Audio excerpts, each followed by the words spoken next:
Menjaga kelestarian lingkungan dan juga melindungi keanekaragaman hayati, TNI bersama rakyat melakukan penanaman ribuan pohon di perbatasan RI dan juga Papua Nugini.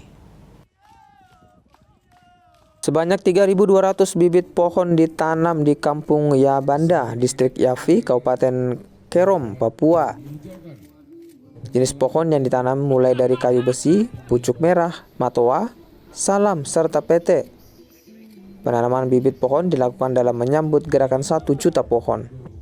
Aksi penghijauan dihadiri Wakil Panglima Komando Operasi Swasembada, Brigjen TNI Wulang Nur Yudanto. Gerakan ini merupakan bentuk kepedulian TNI bersama rakyat dalam menjaga kelestarian lingkungan dan melindungi keanekaragaman hayati di wilayah perbatasan RI. Melalui kegiatan penanaman 1 juta pohon ini, saya mengajak seluruh elemen masyarakat untuk menumbuhkan kesadaran bersama akan pentingnya menjaga lingkungan.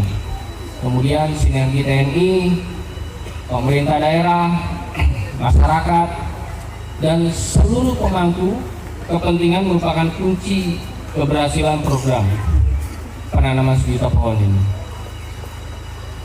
Saya berharap, dan tidak hanya saya tapi kami dari TNI berharap apa yang kita tanam dapat tumbuh subur, memberikan manfaat yang besar, serta menjadi simbol komitmen kita dalam menjaga kelestarian.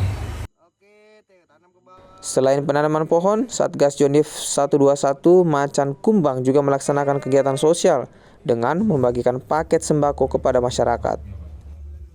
Tim Liputan Kompas TV Jayapura, Papua.